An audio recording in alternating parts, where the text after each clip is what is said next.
오늘 우리는 일본 후쿠시마에서 벌어진 전 세계적으로 뜨거운 논란의 현장, 오염수 양식 실험에 대해 이야기합니다. 2025년 3월 도쿄전력은 후쿠시마 제1원전에서 나온 처리수, 즉 오염수를 희석한 해수와 일반 해수로 각각 광어일하메와 전복을 2년 넘게 양식했습니다. 그리고 최근 생육에 차이가 없다며 실험을 종료했다고 발표했죠. 실험에 사용된 오염수는 ALPS라는 다액종 제거 설비를 거쳐 대부분의 방사성 물질이 제거됐다고 합니다. 남아있는 트리튬은 기준치 이하로 희석했다고 하고 실제로 해수와 어류에서 이상이 발견되지 않았다는 점도 반복해서 강조됩니다. 국제원자력기구 IAEA와 일본 정부, 일부 과학자들은 국제 기준에 부합하고 환경 영향은 무시할 수준이라고 말합니다. 하지만 이 실험 결과가 정말 안전을 의미할까요? 한국, 중국, 대만 등 주변국과 환경단체, 그리고 후쿠시마 현지 어민들은 여전히 강하게 반발하고 있습니다. 과연 모든 방사성 물질이 안전하게 제거된 게 맞나? 당적으로 해양 생태계와 인간 건강에 미치는 영향은 충분히 검증됐나라는 근본적인 의문이 남아있죠. 일부 과학자와 환경단체는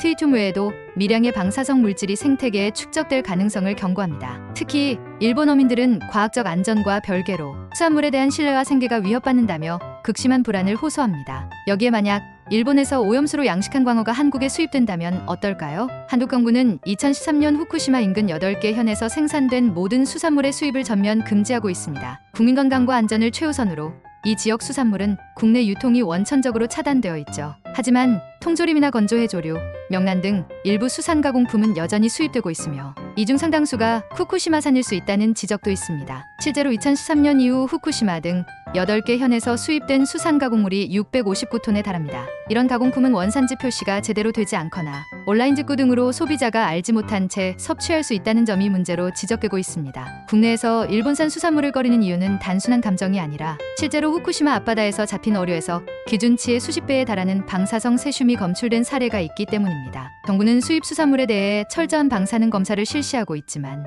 검사 항목과 범위에 한계가 있다는 지적도 꾸준히 제기되고 있습니다. 실제로 2014년 이후 방사능 기준을 초과해 수입이 불어된 일본산 식품이 77톤이 넘습니다. 설령 정부가 방사능 검사를 통과했다고 해도 국민의 불안감은 쉽게 해소되지 않습니다. 실제로 조사 결과 방사능이 불검출이어도 일본산 수산물을 구매하지 않겠다는 응답이 70%에 달합니다. 국민들은 정부와 언론의 정보 제공에 대한 신뢰가 낮고 방사능에 대한 지식도 충분하지 않다고 느낍니다. 이 시험이 끝나면서 도쿄전력은 충분한 데이터를 확보했다며 수조의 라이브 방송도 종료했습니다. 하지만 데이터가 곧 신뢰로 이어지지는 않습니다. 후쿠시마 오염수 해양 방류는 앞으로 수십 년간 계속될 예정이고 전 세계 해양 환경과 식탁, 그리고 우리 사회의 신뢰에 어떤 영향을 남길지 아무도 단언할 수 없습니다. 여러분은 어떻게 생각하시나요? 안전이라는 데이터와 불안이라는 현실, 그 사이에서 우리는 무엇을 믿어야 할까요? 혹시 과학이 모든 의심을 해소할 수 있다고 믿으시나요? 아니면 우리가 모르는 다른 위험이 숨어 있을지도 모른다는 생각, 여러분도 해보셨나요?